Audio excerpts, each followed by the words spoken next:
नमस्कार दोस्तों, मैं श्याम गुप्ता आपका हार्दिक अभिनंदन करता हूँ अपने चैनल के मैथमेटिक्स में। तो आज मैं आपके कुछ पहले छोटे मोटे डाउट्स क्लियर कर देता हूँ, उसके बाद मैं आपका सेशन लूंगा हाउ टू अटेम्प्ट एग्जाम। क्योंकि जो मैंने आपको एग्जाम बनाकर दिया है, मतलब एक फॉर्म गूगल फॉर्म्स के तरीके से दिया हुआ है, तो उसमें बच्चों को सबसे ज्यादा प्रॉब्लम कहाँ पे आई, उनको पता ही नहीं है कि एग्जाम को अटेम्प्ट कैसे करना है। एग्जाम को अटेम्प्ट करना उतना ही इम्पोर्टेंट है जितना आपका जो प्रिपरेशन लेवल है वो इम्पोर्टेंट है। अगर आपने एग्जाम सही तरीके से अटेम्प्ट नहीं किया तो आप चाहे जितना प्रिपेयर होके जाएं, आपका एग्जाम खराब ही होने वाला है या एवरेज ही होगा, उससे ज्यादा आप नहीं बढ़ पाएंगे। ठीक है, तो आप कैसे अटेम्प्ट करें उसके बारे में मैं चर्चा करूंगा। उससे पहले जो आपके डाउट्स बहुत सारे मुझे टेलीग्राम पर और जो कमेंट पर आप लोग यूट्यूब में देते हैं, उसके डाउट्स मैं आपको क्लियर कर दूं। देखिए, डाउट सेशन के ऊपर मैंने लिखा हुआ है, इसलिए एग्जाम मोड के ऊपर चर्चा करते हैं। एग्जाम मोड ओएमआर होगा या सीबीटी होगा। मैं आपको स्पष्ट रूप से बता दूं कि आपका एग्जाम मोड जो आपका 19 को नोटिस आई थी, उसमें बताया उन्होंने कि एग्जाम मोड क्या है, सब में ओएमआर है, ओएमआर है। ठीक, अब वहां पे दिक्कत क्या आई, क्योंकि वहां सबने ओएमआर लिख दिया। जो भी बड़े बड़े एग्जाम थे, मतलब जैसे बीए एलएलबी हो गया, सॉरी बीए एलएलबी का नहीं है, बीए का है, आर्ट्स सोशल हो गया, आपका बीएससी मैथ्स हो गया, बायोलॉजी हो गया, सब में क्या है, ओएमआर लिख दिया था। ठीक, और यहाँ पर टाइम में भी गड़बड़ी थी, वो मैं आपको बताऊंगा। लेकिन जो आपकी नोटिस है उसको करेक्ट कर दिया उन्होंने, और अब जाकर अगर आप उसको डाउनलोड करेंगे तो देखेंगे वहां पर OMR/CBT लिखा हुआ है। तो इसका साफ साफ यही मतलब है कि जिस तरीके से पिछली बार ये कंफर्म नहीं था पहले से कि किसको OMR मिलेगा और किसको CBT मिलेगा, तो इस तरीके से इस बार भी हम लोग को असमंजस में रखा जाएगा। और जब तक आपका एडमिट कार्ड नहीं आ जाता तब तक आपको ये क्लियर नहीं हो पाएगा कि आपका एग्जाम मोड क्या है, आपका OMR है या CBT है। क्योंकि देखिए, OMR और CBT तभी तय होगा जब आपके एडमिट कार्ड में वो लिख के आ जाएगा कि एग्जाम मोड क्या है, OMR या CBT। ठीक, टाइम का क्या है, 150 मिनट और 2.5 आवर्स। ठीक है, देखिए टाइम आपका जो है वो 2 घंटा लिख दिया था पिछली नोटिस में, अब आप जाकर डाउनलोड करिए, 150 मिनट या 2.5 आवर्स ही लिखा हुआ है। 5 बजे से लेके आपका 7:30 बजे तक पेपर होगा, जैसे पिछली बार हुआ था आपका 10 सितंबर को पेपर 2020 का। तो इस बार 2021 में आपका 4 अक्टूबर को पेपर है। मैं यहाँ पर लिख देता हूँ 4 अक्टूबर को आपका पेपर है। ठीक है, 5 से 7:30, ठीक है, 7:30 तक, 5 PM to 7:30 PM, मतलब इवनिंग शिफ्ट।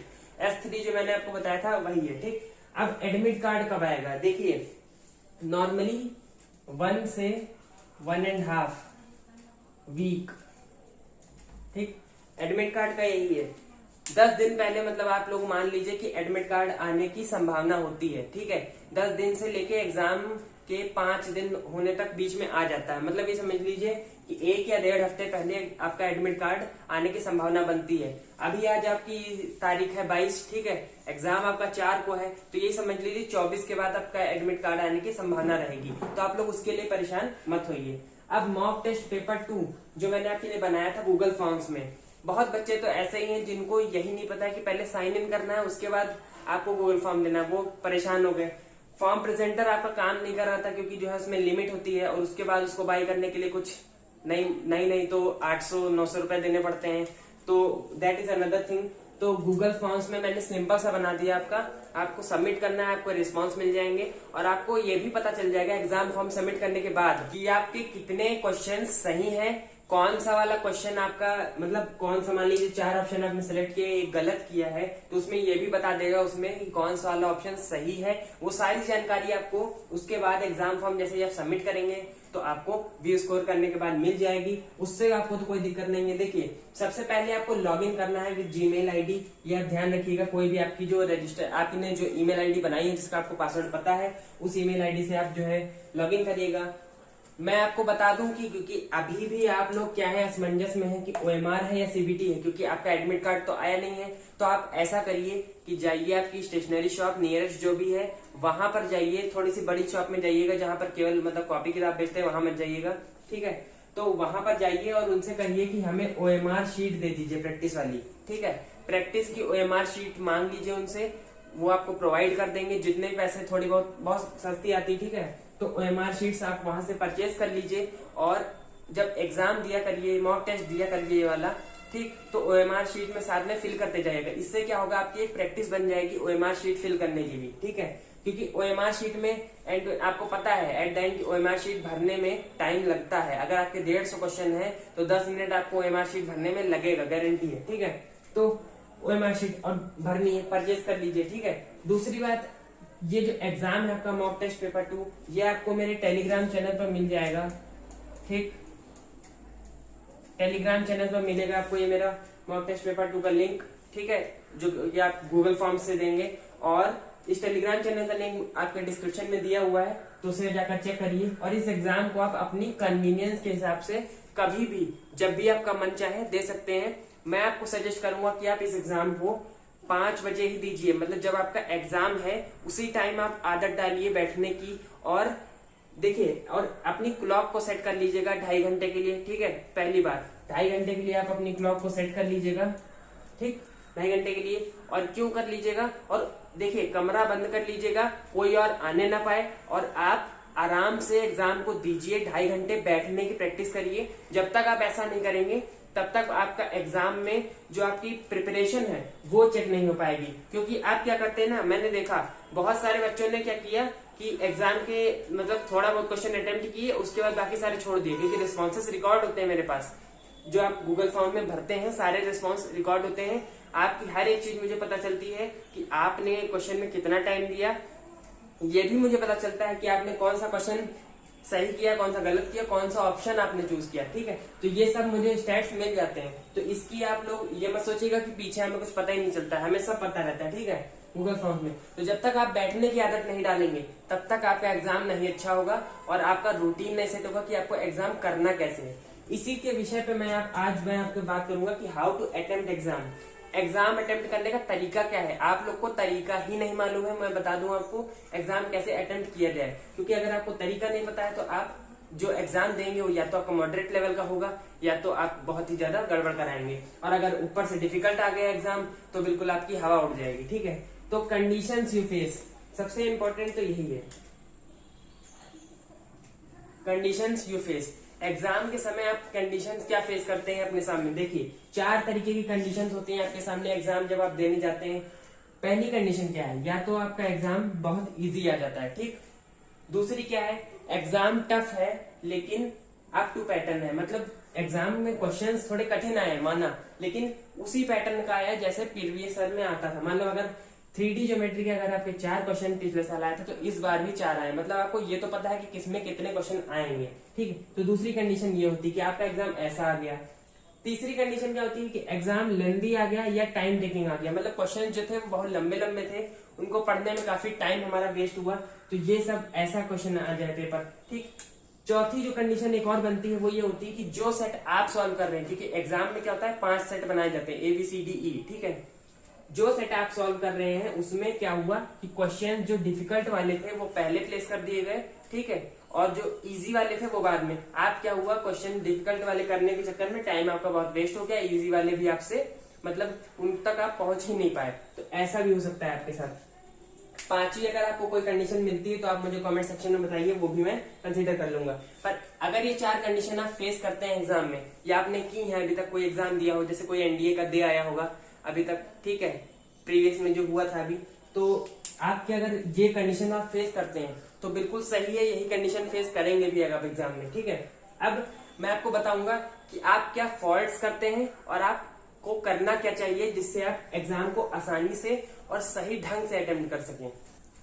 तो अब मैं आपको बताऊंगा कि वो फॉल्ट्स क्या हैं आपके, जो आपको बिल्कुल नहीं करने हैं, और आपको करना क्या है जो आपको गांठ बांध के जाना है एग्जाम में रटते हुए, और यही करना है। देखिए फॉल्ट्स क्या है, don't attempt the paper serial wise. बहुत बच्चे क्या होते हैं, पहले केमिस्ट्री उन्होंने ऑर्डर तो सही किया, सेट किया अपना कि हाँ हम पहले केमिस्ट्री कर लेंगे, फिर फिजिक्स कर लेंगे, फिर मैथ करेंगे। मैथ क्योंकि टाइम टेकिंग होता है आपका, ठीक। तो लेकिन उसमें भी क्या दिक्कत कर गए वो लोग, केमिस्ट्री करा तो शुरू हो गए, तो पूरे केमिस्ट्री के जब तक जो है छान नहीं लेंगे पूरा एक तक एकदम 50 क्वेश्चन वो जान लेंगे कैसे आए, तब तक वो लोग जो है मतलब केमिस्ट्री छोड़ेंगे नहीं। उसके बाद फिजिक्स पे मूव करेंगे, तब तक मैथ के लिए पता चलता है कि खाली जो है एग्जाम में आधा घंटा बचा है। अब मैथ करने के लिए ज्यादा टाइम नहीं है, जो मैथ में क्वेश्चन दिखते हैं उनको वो कर लेते हैं, जो नहीं दिख पाते हैं मतलब छोड़ देते हैं। ठीक, तो ये सबसे बड़ी गलती है। आपको पेपर सीरियल वाइज बिल्कुल अटेम्प्ट नहीं करना है। जो क्वेश्चन आपको लेंदी लग रहा है, टाइम टेकिंग लग रहा है, उसको आप छोड़ दीजिए पहले। ठीक है, पहले जो आता है वो करना है। ठीक है, attempt short and easy questions first, यही मैंने बताया। जो पहले आपके छोटे छोटे क्वेश्चंस हैं उनको अटेम्प्ट करिए, क्योंकि ऐसा तो है नहीं एक बार आप आगे बढ़ गए तो आपको पीछे जाने का चांस नहीं मिलेगा। ऐसा है ना, चाहे आपका सीबीटी हो चाहे आपका ओएमआर हो, ओएमआर में क्या होगा, आपको पेपर ही मिलेगा, हार्ड कॉपी मिलेगी, आप पलट लीजिए जब मन हो आपका। ठीक है, तो attempt short and easy questions first. पहले आपको शॉर्ट और इजी क्वेश्चंस ही अटेम्प्ट करने हैं, क्योंकि आपका 150 मिनट का क्वेश्चन पेपर है। ठीक है, 150 क्वेश्चंस है। अगर आप टफ करने लग गए पहले या आपका मान लीजिए, जो मैंने चौथी कंडीशन आपको बताई थी कि आपके सेट में पहले टफ आ गए और उनको करते बैठ के आप और जो है टाइम निकल गया, तो जो छोटे और देख कर टिक मारने वाले क्वेश्चन होंगे वो भी आपसे नहीं हो पाएंगे, छूट जाएंगे आपके। ठीक है, व्हाट यू शुड डू, सबसे इंपॉर्टेंट पॉइंट तो यही है कि आपको करना क्या है। पहला point, choose section which you want to do, मतलब आपको प्रायोरिटी सेट कर लेनी है कि आपको पहले करना क्या है। कुछ लोग फिजिक्स को पहले करते हैं, जिनकी फिजिक्स ज्यादा अच्छी होती है, जिसकी केमिस्ट्री अच्छी होती है वो केमिस्ट्री करते हैं। केमिस्ट्री में 50% जो है आपके वो मतलब थ्योरी बेस्ड आते हैं क्वेश्चंस, 30% अरेंजिंग वाले आते हैं और 10% मतलब 20% न्यूमेरिकल आते हैं आपके। फिजिक्स में क्या होता है, 80% जो है 2020 और 19 में यही देखा गया कि 80% पेपर जो है वो न्यूमेरिकल बेस्ड मतलब आपका कॉन्सेप्चुअल बेस्ड डाल दिया। ठीक है, 20% केवल न्यूमेरिकल थे, बाकी और कुछ होता नहीं। मैथ में तो आपकी पूरी सॉल्विंग ही है। ठीक, तो केमिस्ट्री फिजिक्स में जो आपको अच्छा लगता है वो पहले कर लीजिए, उसके बाद आप मैथ्स करिएगा। ठीक है, तो ऑर्डर आपका मेरे हिसाब से यही होना चाहिए। ठीक, अब बात करते हैं सेकंड पॉइंट। सेकंड पॉइंट, ये लोग आप लोग जो है रात में सोने से पहले एक बार इसको जप लीजिएगा। ठीक है, जो आता है ठीक है वो करो, जो लेंदी है देखिए कंडीशन देखिए, जो आपकी लेंदी है क्वेश्चन लेंदी दिखा, मान लीजिए आपको 6-7 लाइन क्वेश्चन दिया है, छोड़ दीजिए उसको, मार्क फॉर रिव्यू करिए या तो सर्किल कर दीजिए, मैं बताऊंगा। टाइम टेकिंग है, जो क्वेश्चन लग रहा है आपको कि इसमें सॉल्विंग बहुत ज्यादा है, मान लीजिए फिजिक्स और केमिस्ट्री में कोई क्वेश्चन ऐसा डाल दिया जिसमें सॉल्विंग बहुत ज्यादा है, उसको छोड़ दीजिए। जिसमें मोर सॉल्विंग है, टाइम टेकिंग मोर सॉल्विंग, बात तो वही सब में कि अगर पेपर जो है मतलब क्वेश्चन मोर सॉल्विंग है तभी टाइम टेकिंग और लेंदी होगा। ठीक है, ठीक, तो जो आता है वो पहले करना है, इसको याद रखिए। ठीक है, मन में एक बार बोल लीजिए, जो आता है वो करना है। एग्जाम में बैठते वक्त जैसे ही पेपर शुरू हुए जो आता है वो करना बोल लीजिएगा। ठीक है, और ऐसा करो। ठीक है, लेंदी टाइम टेकिंग छोड़ देना है। ठीक है, उसे क्या करना है, सर्किल कर लेना। अगर आपका पेपर ओएमआर बेस्ड है तो सर्किल कर लीजिए। अगर आपका पेपर सीबीटी है तो मार्क फॉर रिव्यू का ऑप्शन होता है आपका, जिसमें पर्पल कलर से होता है आपका, ध्यान दीजिए। मार्क फॉर रिव्यू क्या होता है आपका, पर्पल रंग से होता है आपका। ठीक है, पर्पल रंग से होता है। जब आपका एडमिट कार्ड आएगा और आपको एग्जाम के लिए जो है मतलब एग्जाम से तो मतलब जब एडमिट कार्ड आता है तो आपको एक बुलेटिन भी दी जाती है, उसमें सब बता दिया जाता है कि ओएमआर में कैसा दिखता है। वैसे आपको जो बुलेटिन मिली है उसमें भी दिया हुआ है, आखिरी में जाइए एकदम। ठीक है, तो पर्पल रंग से होता है आपका मार्क फॉर रिव्यू। ठीक, तीसरा पॉइंट क्या है, 10 मिनट पहले पेपर हो जाए। कैसे हो जाए सर, आप तो कहेंगे 150 मिनट में 150 क्वेश्चन करने 10 मिनट पहले कैसे होगा। मैंने टाइम मैनेजमेंट का एक पूरा डेडिकेटेड वीडियो बनाया है पहले ही, अगर आपको नहीं मिल रहा है तो कोई भी प्लेलिस्ट नीचे से खोलिए। ठीक है, शॉर्ट ट्रिक्स वाली मत खोलिएगा, उसमें नहीं मिलेगा आपको। कोई और भी प्लेलिस्ट खोल लीजिए, सब में टाइम मैनेजमेंट वाला वीडियो मैंने डाला है, क्योंकि वो इतना इंपॉर्टेंट है आपके लिए। टाइम मैनेजमेंट आप नहीं कर पाएंगे तो एग्जाम वैसे ही आपका बेकार होना है। ठीक है, 10 मिनट पहले एग्जाम कैसे कंप्लीट हो जाए ये आपको वहां पर देखना है, और मैंने आपको हर एक मिनट की जो है आपको गिनती कराई है कि कैसे आप करेंगे। ठीक है, पहले पेपर हो जाए और जो बचा हुआ समय है उसमें आप जो है जो भी आपके क्वेश्चन मार्क फॉर रिव्यू हैं, जो सर्किल किए हैं आपने, वो सारे आप कर लीजिए। मैं समझता हूँ कि आपके 10 से मतलब 12 क्वेश्चन से ज्यादा तो आप लोग नहीं मार्क फॉर रिव्यू करेंगे, क्योंकि अगर आपने ढंग से पेपर को पढ़ा है, ढंग से अगर आपने तैयारी की है तो आपका पेपर जो है मोस्टली क्वेश्चन हो जाएंगे। कुछ ही ऐसे होंगे जो आप सर्किल करेंगे, जो लेंदी होंगे। ठीक है, तो इतना सब कुछ है। आज के जो वीडियो था शॉर्ट एंड प्रिसाइज है, हाउ टू अटेम्प्ट एग्जामिनेशन मैंने बता दिया आपको। इसके बाद भी अगर आपको कोई डाउट है, टेलीग्राम पे मेरा डायरेक्ट मैसेज करने के लिए वहां पर भी दिया हुआ है, आपको उपलब्ध है सब।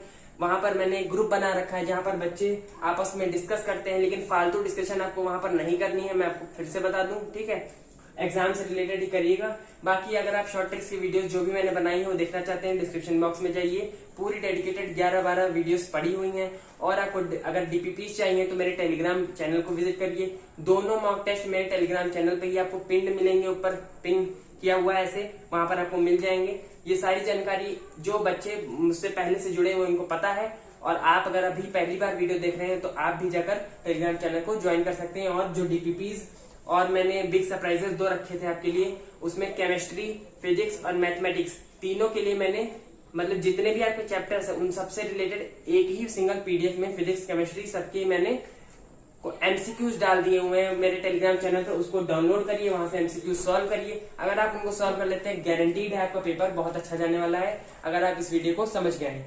तो आज के वीडियो में इतना ही। Thanks for watching.